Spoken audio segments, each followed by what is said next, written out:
Le temps avance et cela fait maintenant déjà 6 mois que Star Wars 8 est sorti. Nous sommes donc maintenant en attente de Star Wars 9. Néanmoins, le film reste très secret pour le moment, et les informations sur Star Wars 9 se font rares. Mais malgré ce peu d'informations, j'aimerais qu'on essaie de faire un petit point sur tout ce qu'on sait à propos de ce Star Wars 9. Alors voyons voir dans cette vidéo ce qu'on peut en tirer.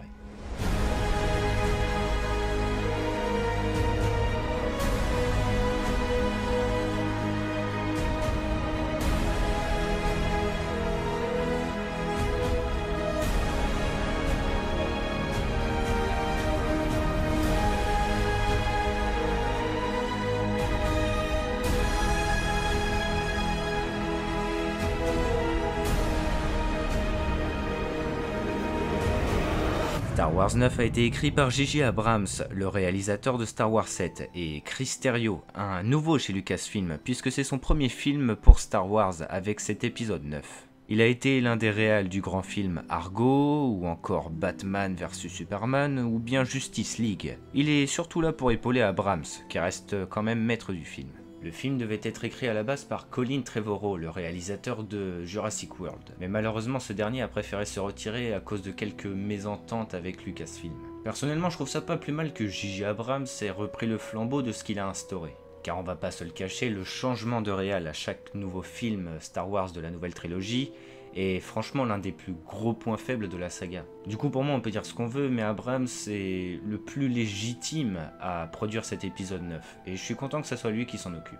Pour continuer, en ce qui concerne le tournage, on sait qu'il débutera à partir de juillet 2018, mais bon, c'est pas très important en soi de le savoir. En revanche, pour la date officielle, Star Wars 9 est prévu pour décembre 2019, le 18 plus précisément, et était à la base prévu pour mai 2019.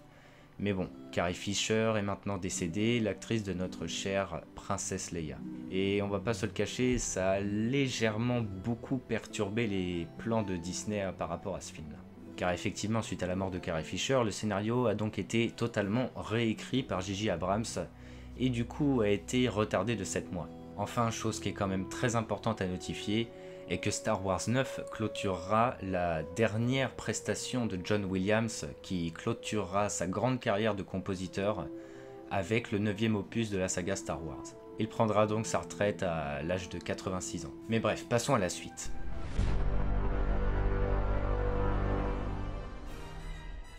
En ce qui concerne le casting, bien évidemment, nous retrouverons Daisy Ridley dans le rôle de Rey, John Boyega dans Finn, Adam Driver dans Kylo Ren et Poe Dameron avec Oscar Isaac.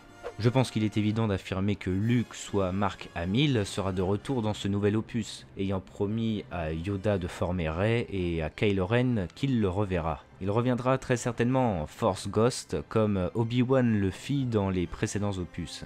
Néanmoins, le point noir reste tout de même Leia Organa, car comme je le disais, l'actrice est maintenant décédée et tout ceci a grandement perturbé les plans du film Disney, puisqu'elle était censée être l'objet principal de ce film.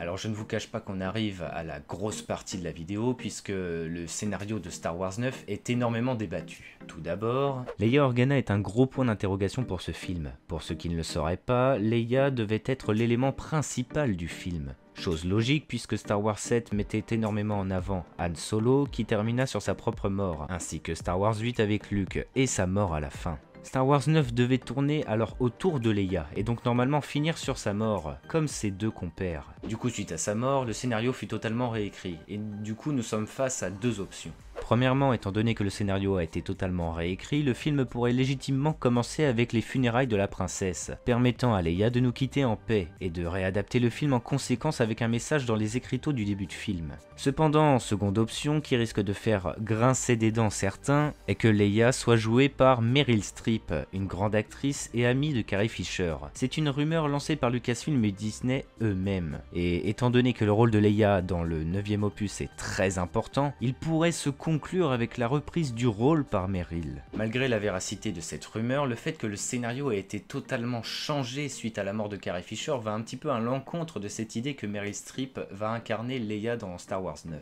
Puisque, chose logique, si Meryl Streep doit reprendre le rôle de Leia, il n'y a donc pas de raison de devoir changer le scénario à cause de la mort de l'actrice. Mais maintenant, intéressons-nous à Andy Serkis, l'acteur de Snoke. Car ce dernier a vraiment beaucoup apprécié jouer son personnage et fut très déçu de devoir le quitter assez prématurément dans Star Wars 8. Mais il respecte tout de même ce qu'a fait Rian Johnson et est vraiment très fan de la scène de la mort de Snoke tout de même. Cependant, beaucoup de rumeurs circulent sur un potentiel retour de Snoke, étant donné que nous ne savons pas encore tout de l'ex-suprême leader. Malheureusement, le personnage est bel et bien mort. Tout dépendra de ce que J.J. Abrams choisit de faire, mais sachez que le réal de Star Wars 7 avait écrit de potentielles suites pour la nouvelle trilogie, qui fut balayée par Rian Johnson, qui décida de tuer Snoke et Luke dans le 8. Tout reste donc possible techniquement, tout dépend des choix de J.J. Abrams. D'ailleurs, maintenant que Kylo Ren est le suprême leader, il est sûr à 100% que nous verrons les Chevaliers de Ren dans Star Wars 9, qui fut introduit dans le 7 mais auquel on n'a jamais eu d'infos, donc ils sont obligés de les mettre dans ce Star Wars 9.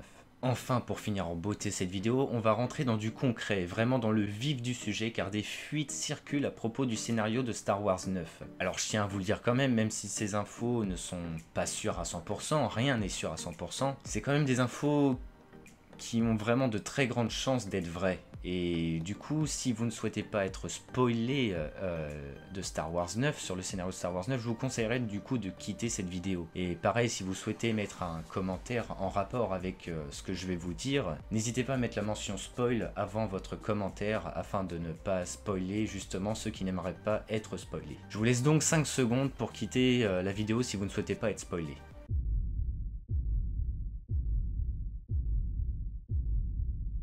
Alors en gros, pour vous résumer la chose, courant 2016,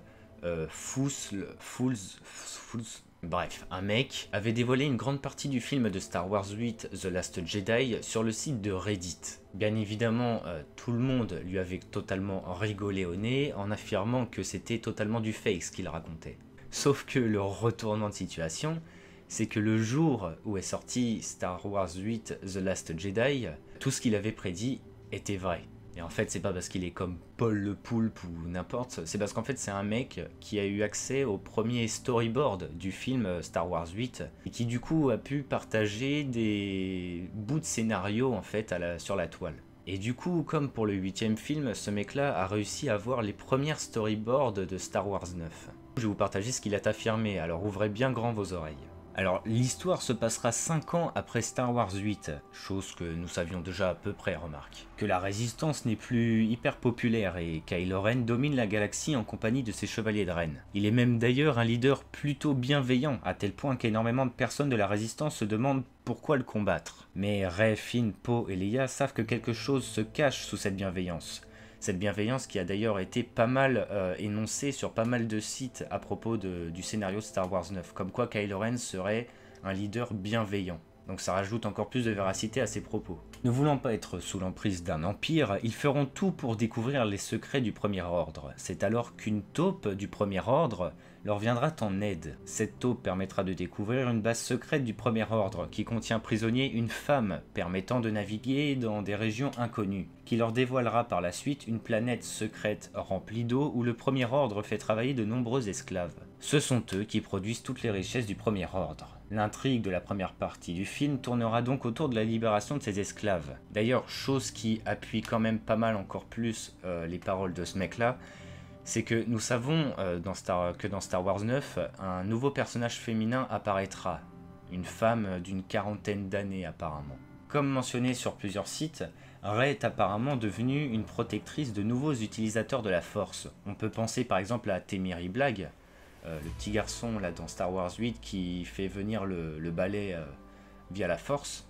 Du coup, pour continuer, la seconde partie du film sera donc autour de la chasse de ces utilisateurs de la Force par Kylo Ren et ses chevaliers. Mais contre toute attente, la taupe serait apparemment le général Hux, qui, toujours rival à Kylo Ren, cherchera à le faire tomber. Et du coup, enfin, la chose incroyable qui m'a fait totalement bondir de ma chaise en mode... Quoi ? Qu'est-ce qui se passe? Qui, je pense, devrait faire plaisir quand même à pas mal de personnes, parce que vous êtes beaucoup à m'en parler, je vous le cache pas. C'est la romance entre Kylo Ren et Rey, qui grandit énormément dans ce film. Car oui, justement, l'utilisateur de Reddit affirme que la relation à distance entre Rey et Ben Solo est toujours d'actualité et a même évolué puisqu'il serait secrètement amoureux. Surtout, la révélation du film est que Rey serait apparemment tombée enceinte de Kylo Ren et que l'un de ses padawans serait son enfant. Puisque nous sommes après tout, on remarque 5 ans après l'opus 8. Kylo Ren apprendrait la nouvelle et tuerait presque Rey pour ceci, qui sera sauvé par Leia. Fin de l'histoire. Alors bizarrement, rien ne m'étonne dans tout ceci, puisque la nouvelle saga Star Wars s'inspire énormément des anciens. J.J. Abrams s'est d'ailleurs beaucoup, mais beaucoup inspiré du 4e opus pour faire Star Wars 7 justement. Il faut même savoir qu'à la base, Jakku devait être Tatooine en fait. Toute l'intrigue de Star Wars 7, etc., Rey, la planète de Rey, etc., d'où elle vient, devait être Tatooine à la base. Et puis ils se sont dit, ça fait quand même un petit peu beaucoup de références et d'inspiration, on va créer une autre planète. Et du coup c'est devenu Jakku, mais à la base ça devait être Tatooine. Dans ce scénario que je viens de présenter, je trouve qu'il y a quand même énormément de ressemblances avec Star Wars 3, la revanche des Sith, où justement Anakin a une romance avec Padmé qui tombe même enceinte de Anakin, et qui justement, Anakin à la fin de Star Wars 3 tue presque Padmé à cause de son changement, etc. Enfin, qu'il part du côté obscur et qu'il est dans une folie un petit peu. Mais du coup, là, on a l'impression que c'est un petit peu pareil avec Kylo Ren qui tuerait presque Rey qui est enceinte de lui apparemment. C'est quand même chose assez bizarre quand même, et qui s'inspire grandement du 3e volet, je trouve. Je vous avoue ne pas trop savoir quoi penser de tout ça. En même temps, rien ne m'étonne trop dans ce que je viens de lire, et pourtant tout semble vraiment vrai quoi. Après, comme le dit l'utilisateur de Reddit, toutes ces infos sont à prendre avec des pincettes et peuvent être totalement fausses. Puisqu'après tout, le scénario a été réécrit suite à la mort de Carrie Fisher, étant donné qu'il a vu apparemment les premières storyboards. Après, c'est pas quelque chose qui semble trop toucher Carrie Fisher, à part le fait qu'elle sauverait à la fin de Star Wars 9 apparemment. Du coup, si c'est le vrai scénario, la storyboard n'a pas dû réellement trop changer, je pense. Enfin bref, je vous mets quelques liens dans la description si vous voulez avoir plus de données à ce sujet, à vos risques et périls bien sûr. Moi en tout cas j'espère que ma vidéo vous aura plu, n'hésitez pas du coup à me laisser un petit pouce bleu, c'est très important pour moi, et à vous abonner à cette chaîne YouTube si vous désirez suivre mon contenu. N'hésitez pas à me suivre sur Twitter, c'est très important aussi, et puis que le Lionheart soit avec vous, c'était Targorok. Allez, ciao tout le monde.